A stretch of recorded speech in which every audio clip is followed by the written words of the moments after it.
What is going on? I want to welcome you from Half Court for today, Saturday, January 27th, 2024.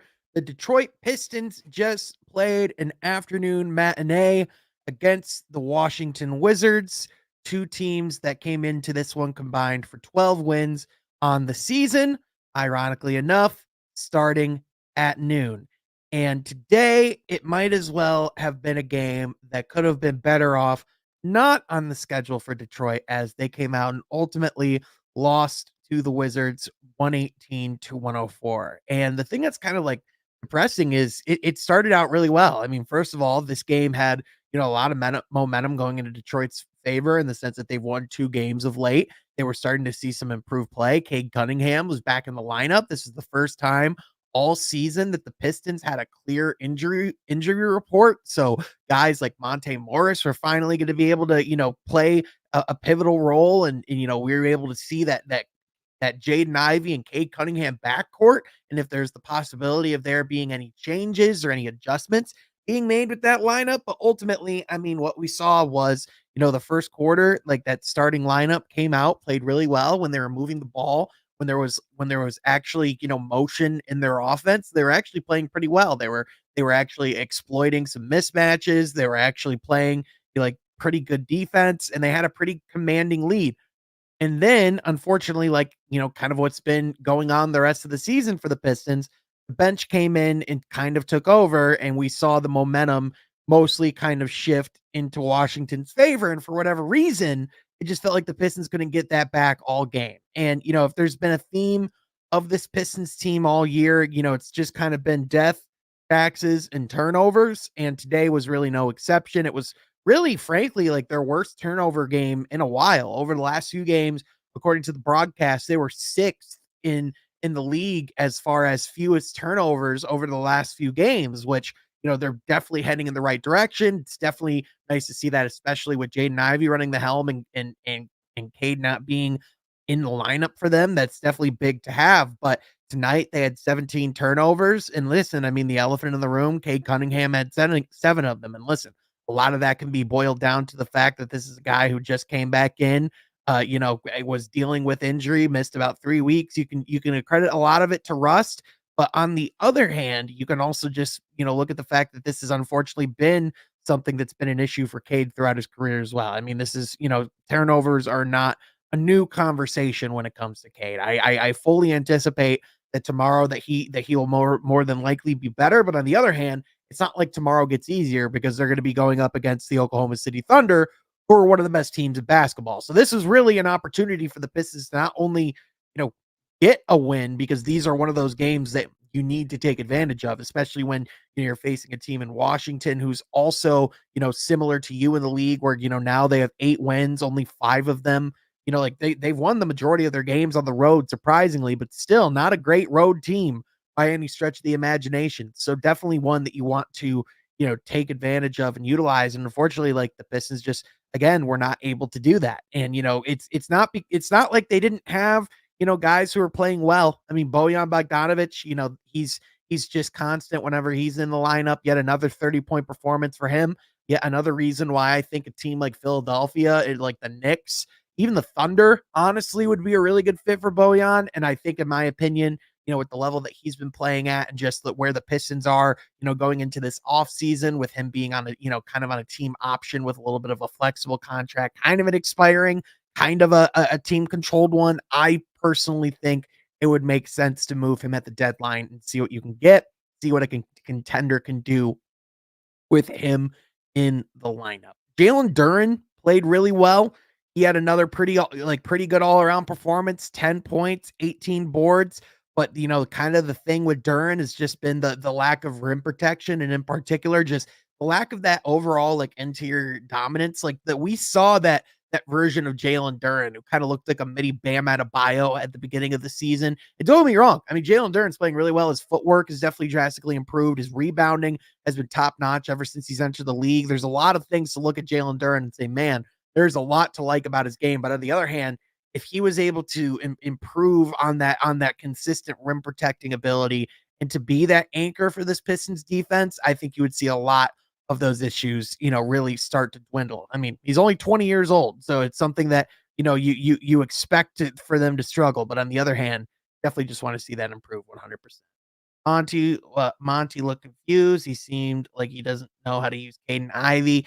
I think that's just the fact that they have really not had much time on the court together, and you just look at the fact that, this is their first, especially for Ivy, it's an adjustment from, being a guy who started the season playing a lot more off ball than he was probably anticipating, and then over the last couple of weeks going back to getting a lot of those on ball reps, and then this first game coming in with Cade, obviously they ran a lot more with Cade running the point. And listen, I think that is one of the things that the Pistons need to look at is how can they better balance out the offense with both Ivy and Cunningham running the point. Because quite frankly, when Jane and Ivy was running the offense, there was some real things that were able to happen. I mean, he is a really good athlete. His speed and his burst, his ability to get to the rim is something that they have to account for at all times. But I mean, on top of that, when you have a guy like Cade who's dangerous in his own right offensively, and with how much usage he has, it's something that can ease the pressure for him playing off ball. So that's something that definitely needs to be tinkered with. And I definitely think that's something that Monty has to look at as far as how can we better balance it because if they do run it too much with Cade, with Cade running the ball and his usage is too high and they're just swarming in on him, he can get in those situations where the turnovers just become excessive. And I mean, listen, overall, I mean, a lot to like. I mean, 20 points, 12 assists, 4 boards, you know, overall, like Kate Cunningham in a lot of ways showed you exactly why, he was missed so much and why he is the guy that is the catalyst for everything that they do. But at the same time, you see the way that, he just really wasn't able to, you know, take care of the ball tonight. Another guy who, surprisingly struggled a little bit with turnovers was, Monty Morris, someone who, I know it says here in the box score officially that he only had the one, but there technically were 2 turnovers, I believe. There was the one where he got stripped away from him at the rim, but then there was also the miscommunication with Alec Burks or it went out of bounds. I guess that wasn't counted in the stat sheet, but nonetheless, it was it's just to show you that it was just up and down the roster. There was just, struggles with actually taking care of the basketball. And I mean, this ultimately gets to the conversation of, obviously there's been the ongoing kind of joke that people have been making on season of all season of, oh, now we can finally, now we can finally monitor. Now we can finally evaluate our team. Now we can finally evaluate the Pistons because everyone's healthy. Gotta wait until everyone's, off the injury report. And definitely, tonight was something that showed that this isn't just because of guys not being on the court. This isn't just because of health. There are deeper roster issues. There are deeper things at play here. And listen, if you've been watching this team all season long, if you've been watching this team through even the last season, especially, since January or since the Sadiq Bey trade, where they've really only won like 8 or 9 games since that time, that there's been issues with this roster. That change of some form is needed to take place. And I mean, if anything, today's game was unfortunately just another reminder that is exactly what needs to happen. I know the rumors right now and the most prominent name that's being linked to Detroit is Zach LaVine. And I mean, he's really the only person that's being linked, like really the only team that's being linked to Zach LaVine. And I don't know if Zach LaVine comes in and fixes those issues that we're facing right now. I mean, he certainly is a guy that can come in and be day one offense. He's someone that can come in and definitely spark, that side of the ball. I saw him drop 50 points in LCA earlier in the season, but I don't know if he comes in and fixes a lot of the issues that this team has. I don't know if having Cade, Ivy, and Levine is going to be something that's overly crowded. Having less touches for a guy like Ivy is something that's going to be productive for him. It's just, to me, I wonder if it creates more problems than it creates solutions. Why is Killian playing over Sasser? I don't understand what Monty is thinking. Maybe Troy and Tom need to have another sit down with him. But seriously, what is our future plans with Killian Hayes? That is a great question as far as like what's going on with the future of Killian. But as far as, like why he's playing over Sasser, I mean, they really said it like a week or two ago that the original plan with Marcus Sasser at the beginning of the season, especially if Monte Morris was in the lineup was that Marcus Sasser would be playing more time with the Motor City Cruise. And listen, I don't know if that's still going to be the case or not, just because of the fact that it is, something that it is this late in the season. He has had this much experience in the NBA and he has had some decent success. But at the same time, I think, you look at the matchups, you look at what Killian can do on the defensive end versus what Sasser can do, because mostly if Marcus Sasser can't get a shot, then there really isn't much else that he can do for you. I mean, I agree with you that they need to figure out what they're doing with Killian. And at this point, there should probably be some clarification of what the direction is there. I know that they definitely like a lot of what he brings. And I mean, he is taking care of the ball well as far as his, as far as his assist to turnover ratio. It's just, again, it's the thing with Killian. He does everything that you like except actually being able to score the basketball. It's kind of the frustrating thing. I still hold out hope, but unfortunately, the biggest thing is Cade's usage has to drop. It's just too much Cade watching. Cade and Ivy probably aren't going to work. If we aren't going to play the core four, trade the core four so we can get a watchable team.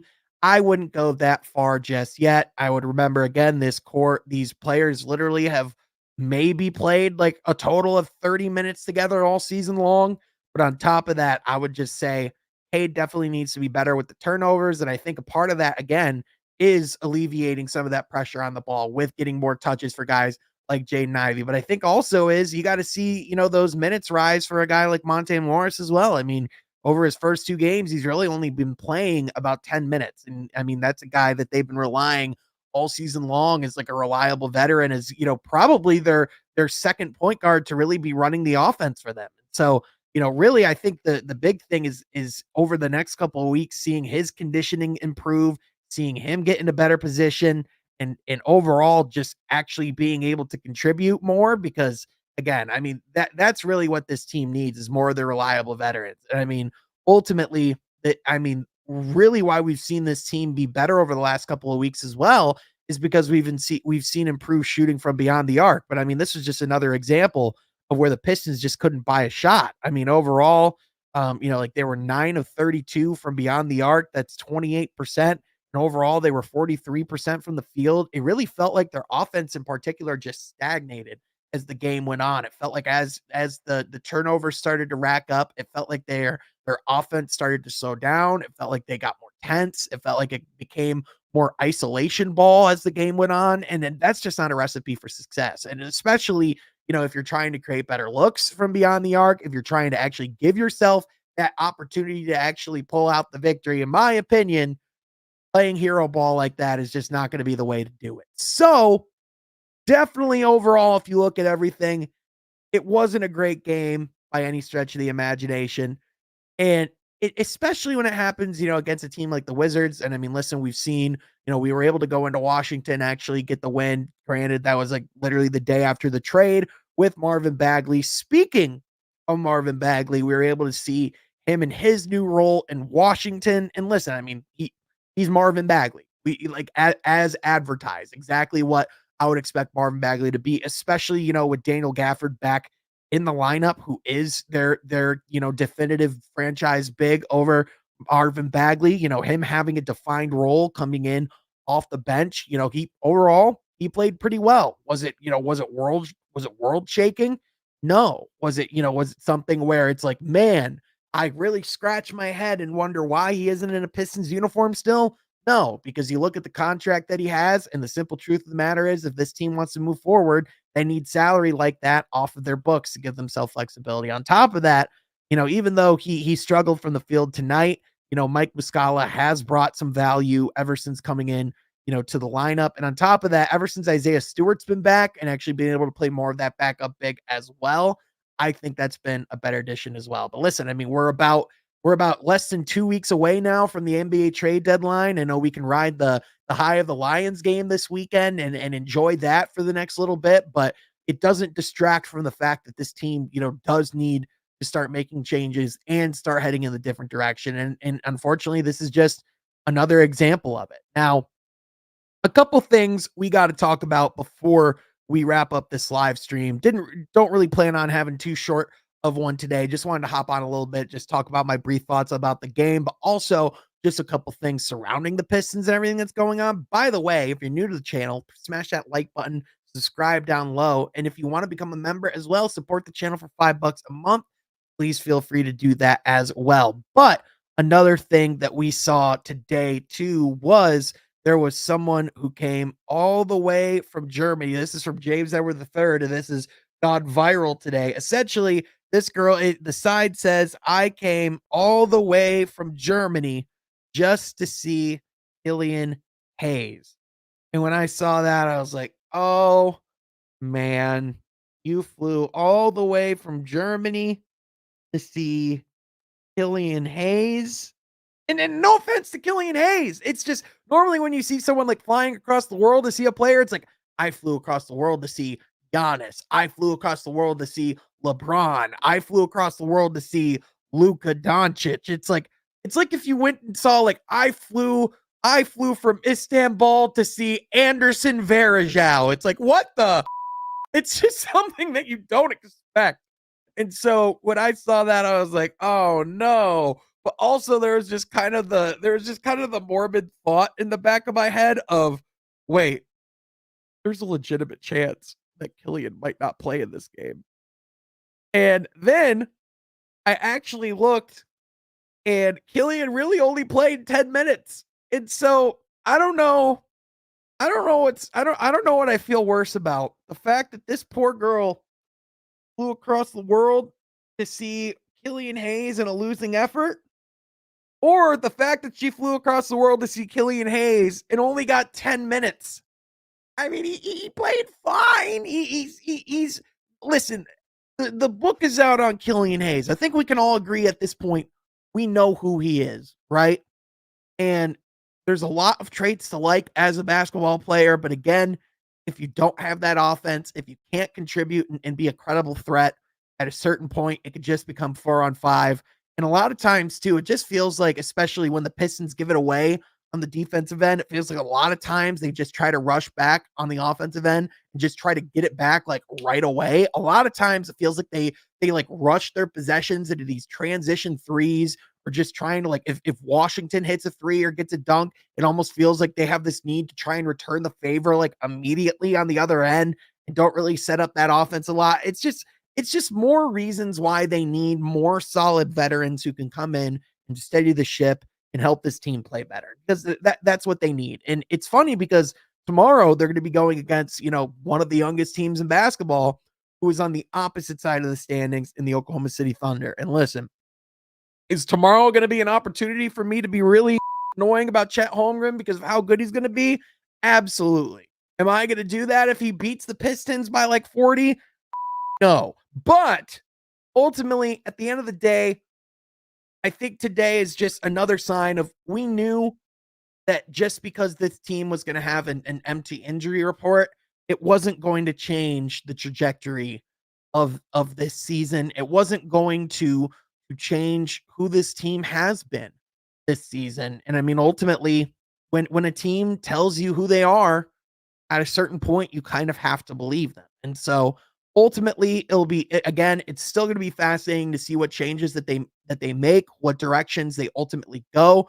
I'm interested to see, what the interest is going to be for guys like Bojan Bogdanovic and Alec Burks, because it definitely sounds like it's there. It's just the question of what direction they actually decide to go. And we know that the Pistons reportedly aren't looking to move off of any of those blue chip prospects anytime soon, but it's interesting to see what potential calls could come up on that. So again, definitely a lot of things to still pay attention to, a lot of storylines going on with the Pistons. One more thing I wanted to briefly mention.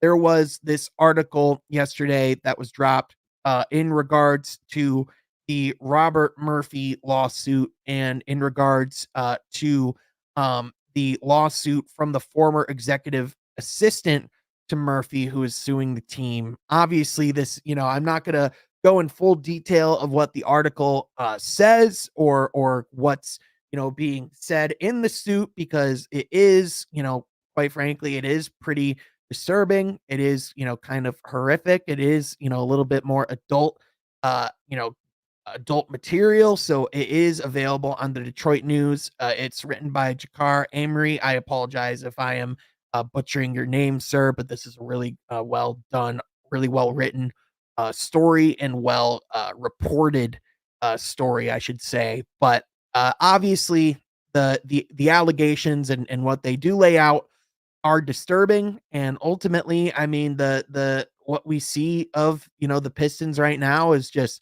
not only does there need to be a lot of reevaluation, of what's going on the court, but there needs to be, evaluation of what's going on off of it, and making sure that it's an organization that is, safe for both men and women to work at. The unfortunate truth, I saw a lot of people saying, "Why isn't this on the front page? Why isn't this like a bigger story?" Because the unfortunate news is that we see this in sports all over. I mean, literally yesterday, the WWE, Vince McMahon had the suit going against him, or that had his lawsuit come against him and the allegations of sex trafficking at WWE. So the unfortunate truth is we see far too much of this type of stuff in not only in sports, but even in the NBA as well. I mean, people forget about the Celtics incident with Ime Udoka and the fact that, I mean, we don't just see this with losing organizations. We unfortunately see this in winning organizations.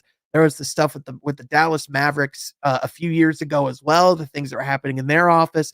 All this to say, this is unfortunately way too common in pro sports, and it's something that we need to see improve. And so ultimately, it's just not only do you want to just see the Pistons be better, in the win column, you just want to see them be better to their employees and be better as an organization as well. And so obviously this is just sad stuff to see. It's, we'll see how everything unfolds. Obviously, I'm sure, this ultimately, this is the lawsuit was originally presented back a few months ago, and Robert Murphy has been out of the organization since then. So I would imagine that there's been a lot of work done there. I also, have gotten to know quite a few people at the organization, and there are a lot of really good people that do work for the Pistons. So I do want to lay that out as well. But nonetheless, it's going to be interesting to see how everything unfolds. We'll definitely be covering everything that comes up as regards to the trade deadline, as regards to games coming up. We are going to be doing a whole lot more content here on From Half Court as the season winds down. So you're going to want to make sure that you're liking this video, subscribing to the channel so you're not missing it, hitting that notification bell so you know when we go live, but also when new episodes drop. But with that, thank you so much for tuning in, and we'll catch you guys next time from Half Court. Be sure you're subscribed.